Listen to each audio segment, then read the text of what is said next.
je mange bio, je vis dans la nature me traite. La nature me traite. Depuis que je suis arrivé ici, avant à Lomé, chaque fois, les migraines, les maux de tête. Moi, depuis que je suis arrivé ici, je n'ai jamais pris d'aspirine. Nous faisons l'haricot.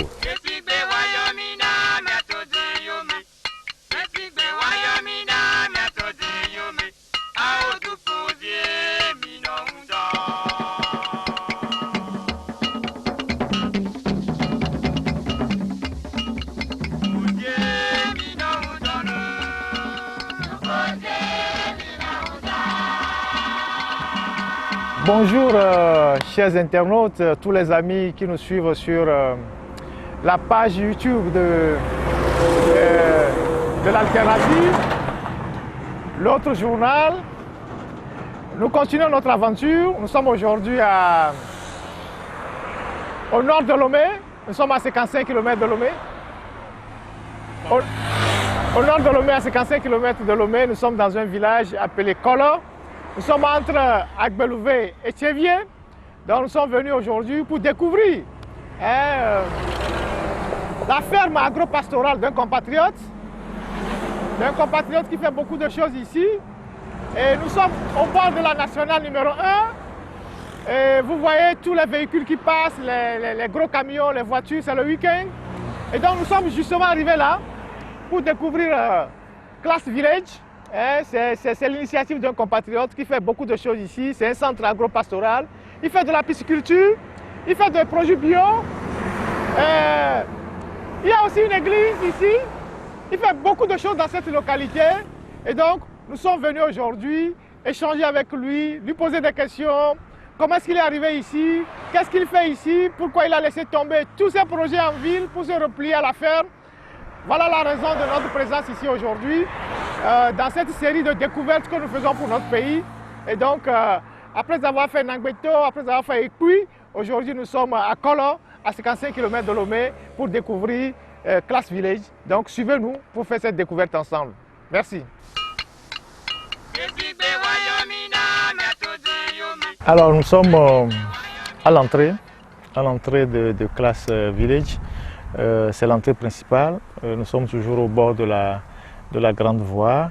Et donc ici, il y a beaucoup de choses qui se font. On fait de l'agriculture, on fait des produits bio, on fait de l'élevage. Il y a même une église parce que notre invité, le propriétaire de ces lieux, est aussi pasteur. Et donc nous allons intégrer la demeure, la résidence. C'est une espèce de ferme à l'image des haciendas qu'on connaît dans les pays de l'Amérique latine. Et donc on va rentrer pour visiter ces lieux et échanger avec le promoteur et avoir une idée exacte de ce qui se fait ici. Voilà la raison de notre présence en ce lieu ce samedi. Alors là, nous sommes à l'intérieur de ce domaine. Avec nous le propriétaire des lieux que je vais présenter à ceux qui nous suivent sur notre page YouTube. Alors nous sommes avec monsieur Tino Class. C'est lui le propriétaire de ce domaine, ce village, Class Village, comme il l'appelle. Monsieur Tino est bien connu au Togo depuis des années. Il est tout à la fois, il est homme d'affaires, il est agriculteur, il est pasteur évangéliste. Donc, je ne sais pas par où commencer, mais je lui dis d'abord bonjour Monsieur Tino, bonjour DG. Bonjour mon frère Haïté et soyez les bienvenus. Merci beaucoup. Alors, c'est le pasteur que j'appelle, l'agriculteur, l'homme d'affaires, je ne sais pas lequel. Vous savez, tout le monde est pasteur. D'accord. Vous-même, vous êtes pasteur, Okay. Parce qu'il vous arrive aussi par vos paroles de changer quelqu'un. Parce qu'être pasteur, les gens pensent que c'est quelque chose de très mystique, mais tout le monde est pasteur. Et le plus grand pasteur, c'est Jésus-Christ. Amen. Et d'abord, je voudrais vous remercier d'être là et de venir voir ce que nous faisons ici. Et je félicite votre travail et le travail de toutes vos équipes, des gens qui vous entourent. Je voudrais d'abord rectifier quelque chose. Je ne suis pas le propriétaire de ce domaine. Le vrai propriétaire de ce domaine, c'est l'Éternel, Dieu créateur. D'accord. Moi, je ne suis qu'un gardien de passage. Et à tout moment, il peut m'appeler et partir. Car en se disant propriétaire de ce grand domaine, c'est de la vanité des vanités. Tout appartient à Dieu et tout retourne à Dieu. Donc, comme vous avez demandé, s'il faut me présenter comme pasteur, homme d'affaires ou quoi, c'est vrai que j'étais dans les affaires en tant que consultant financier et j'avais mon cabinet et je faisais beaucoup d'autres activités. Mais depuis que le Seigneur m'a appelé pour le servir, et c'est lui qui m'a dit de venir ici, je suis devenu un pasteur, agriculteur et tout à la fois. On commence par le pasteur parce qu'on va parler de l'agriculteur après et puis tout le reste. Oui. Et là, à l'entrée du domaine, on voit l'église. Nous sommes, je pense que c'est la chapelle qui est devant nous. Oui. L'église, c'est le ministère des leaders glorieux. Dites-nous, en tant que pasteur, ce que vous faites ici, pourquoi vous avez installé une église ici et qui sont ceux qui viennent prier avec vous ici? Nous sommes venus ici, ce n'est pas ma volonté. Et je n'ai jamais pensé dans ma vie qu'un jour j'allais devenir pasteur évangéliste. Je n'ai jamais imaginé cela, je ne l'ai jamais souhaité. Mais lorsque Dieu m'a appelé, c'est lui qui m'a montré de venir ici. Et c'est très loin de la ville de Lomé. Vous voyez, aujourd'hui, tout le monde ouvre les églises à Lomé. C'est comme on va au marché, chacun a son étalage. Il y a des églises partout. Dans un quartier, vous pouvez trouver 10, 15 églises avec beaucoup de domination. Mais ici, moi, j'ai été appelé. Le Seigneur m'a dit, viens ici. La première fois, quand j'étais arrivé ici, j'ai dit, mais c'est dans une brousse que tu m'envoies. Il y a combien d'années déjà? Il y a déjà 8 ans. Okay. J'ai dit, c'est dans une brousse que tu m'envoies. Qui sont les fidèles? Qu'est-ce que vous voulez que je fasse ici? Mais avec le temps, Dieu m'a fait comprendre que les brebis qu'il est en train de chercher à sauver sont dans les brousses, dans les villages. Ils sont abandonnés parce que tous ceux qui sont arrivés, ils ne cherchent que leur propre gloire et l'argent, mais pas pour sauver les autres âmes qui sont dans le besoin. Et nous sommes venus ici, nous avons commencé. Effectivement, ceux qui sont les fidèles, c'est ceux qui sont dans les hameaux, dans les villages, abandonnés. Les églises ne sont pas près d'eux. Personne ne veut venir construire des églises là-bas parce que pour plusieurs pasteurs aujourd'hui, les églises sont source d'enrichissement pour eux. Et quand il n'y a pas des offrandes, il n'y a pas des dîmes, il n'y a pas, ça ne les intéresse pas. Et nous, la richesse que nous trouvons ici, c'est les âmes que nous allons sauver pour le Seigneur Jésus-Christ. Et quand nous sommes arrivés, j'ai demandé à Dieu, comment l'église peut survivre? Il m'a dit, je vais pouvoir à tous vos besoins. Et c'est par là que l'idée de l'agriculture, Dieu a commencé par nous mettre ça dans la tête et nous avons commencé. Ça fait bien quelques années que vous êtes ici, vous prêchez la bonne nouvelle. Et quel est l'accueil qui vous a été réservé ici par les communautés qui vous entourent ici, dans cette localité? Le début a été très difficile parce que c'est une zone animiste. Et jusqu'à aujourd'hui, il y a beaucoup qui sont restés animistes. Et c'est aussi un endroit où il y a beaucoup de faits de la sorcellerie. Donc on a été combattu pendant les 3 premières années. Si ce n'est pas le Seigneur qui m'a appelé, peut-être que je ne serais plus dans ce monde aujourd'hui.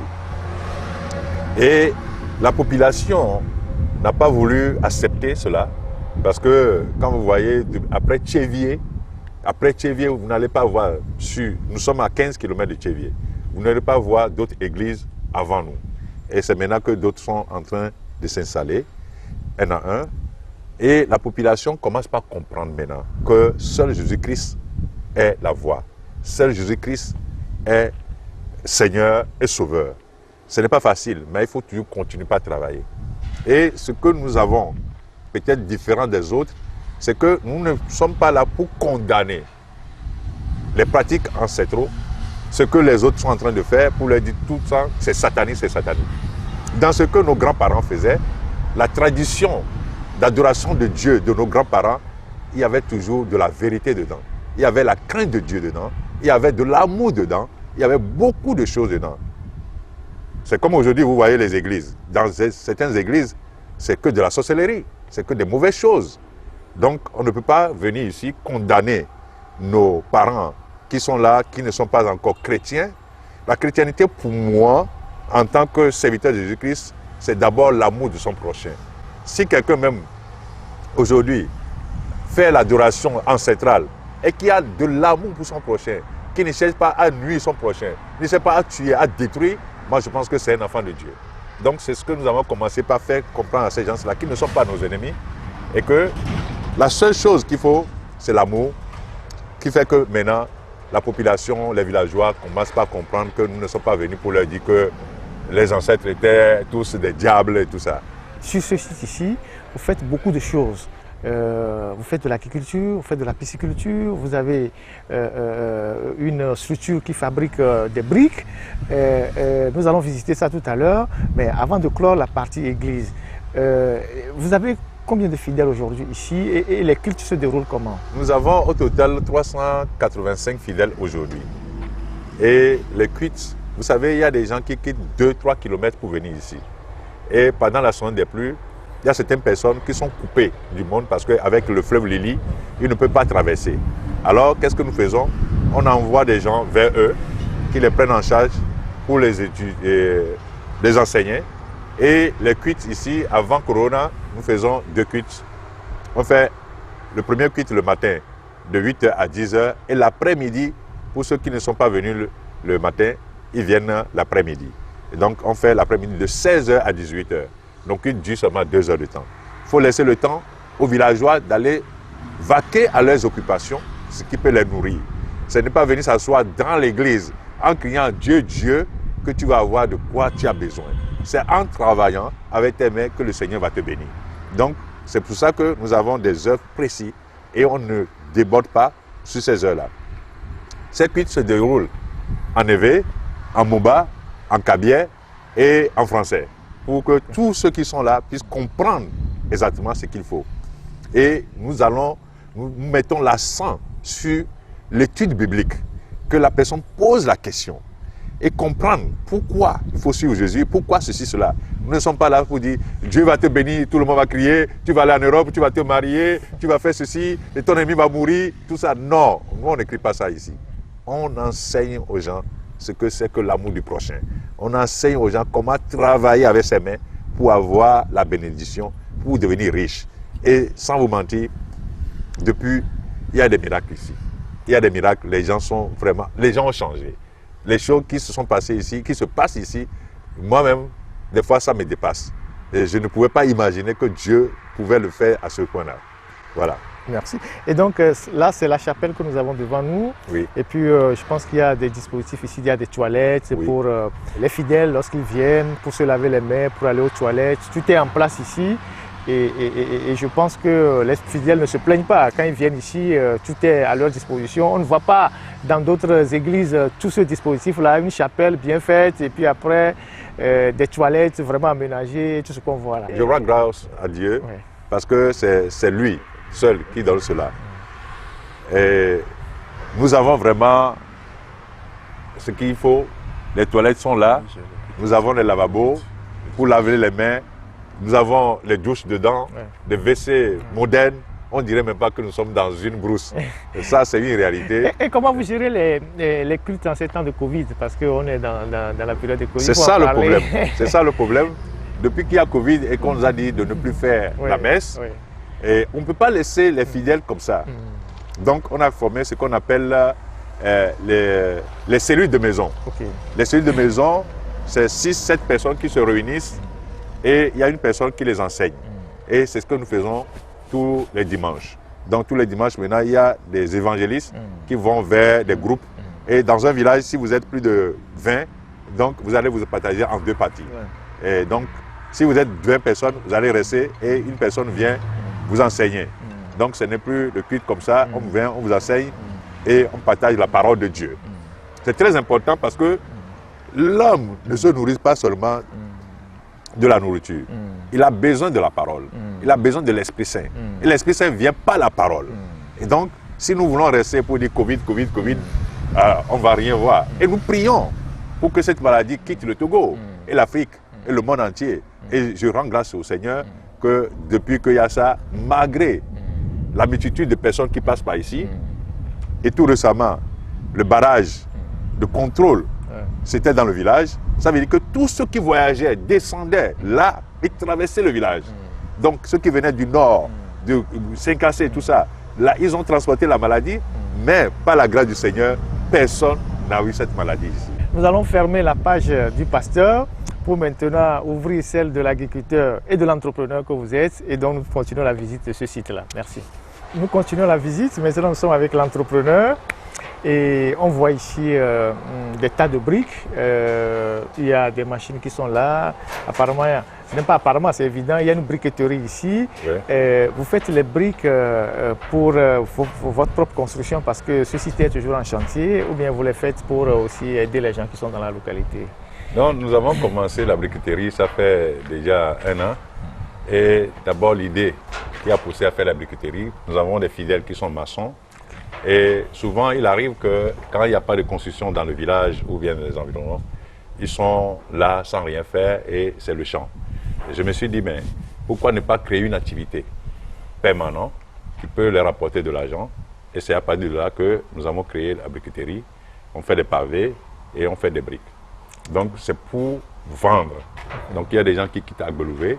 Avant, des gens quittaient Agbelouvé et autres pour aller acheter des briques à Lomé. Les gens qui étaient Tchévier pour aller acheter des briques à Lomé. Bon, maintenant nous sommes là. C'est vrai que nous ne sommes pas très connus, mais petit à petit ça vient. Les gens commencent par venir. Et la position que nous sommes en train de faire ici, nous sommes des gens qui sont rigoureux sur la qualité. Parce que tu ne peux pas être un serviteur de Dieu et tricher avec les gens. C'est-à-dire que les gens font des briques aujourd'hui et la qualité de ces briques, c'est à désirer parce qu'on veut gagner sur le nombre, la quantité et non la qualité. Nous sommes basés sur la qualité. Et c'est pour ça que quand vous allez voir nos briques, il y a une différence par rapport aux autres briques. Donc nous avons créé cette entreprise pour que les fidèles puissent gagner de l'argent et aussi vivre de cela. Donc tous ceux qui travaillent ici sont les fidèles de l'église en tant que maçons, briquetiers et tout. Et ils sont payés à la tâche. Ce n'est pas un travail en plein temps ou permanent. S'il y a le besoin, ils viennent travailler et puis après ils repartent. C'est un travail en plein temps. Nous travaillons en plein temps. Actuellement, nous ne sommes pas en train de travailler aujourd'hui. Sinon, nous travaillons tous les jours. Notre problème, le plus grand problème que nous avons ici, c'est l'électricité. Donc, vous voyez, ces machines sont électriques et c'est avec un groupe électrogène que nous faisons tourner ces machines. Donc, il arrive que lorsque nous avons beaucoup de stocks non vendus, on arrête un peu. Sinon, chaque jour, ils travaillent jusqu'au samedi soir. Le samedi soir à 14h, tout le monde s'arrête. Sinon, actuellement, depuis 4 jours, nous ne sommes pas en train de travailler. Pourquoi? Les gens achetaient beaucoup de pavés et ils sont partis pour poser des pavés, pour faire les poses de pavés. On a eu une quantité énorme de commandes de pavés, donc il fallait les poser pour savoir que c'est bien fait. Sinon, c'est un travail à plein temps. Alors, il y a combien de jeunes qui s'occupent de la briqueterie ici? Parce que comme c'est un secteur qui permet aux jeunes de travailler aussi et de gagner leur vie, il y en a combien? Sur les machines, nous avons chaque machine 2 personnes. Nous avons 3 machines ici, ça fait 6 personnes. Et puis, au niveau des machines, il y a 3 personnes qui malassent les briques. Donc vous avez 6 plus 9 autres personnes, ça fait déjà 15. Et les manœuvres qui ramassent les briques, eux, ils sont au nombre de 6 aussi. Donc au total, nous avons 21 personnes qui travaillent en permanence ici. Quand nous ouvrons, eux, ils sont là en permanence. Maintenant, quand on fabrique les briques et qu'on fabrique les pavés, pour les ramasser sur les chantiers, on engage encore des jeunes manœuvres. Voilà comment ça se passe. C'est un endroit assez propre et vous avez les briques qui sont là. Et nous allons continuer la visite de ce site-là et passer maintenant vers le côté agriculture et puis pisciculture et tout ce qui va avec. Donc on laisse l'entrepreneur des briqueteries pour aller maintenant vers l'agriculture. Voilà, merci.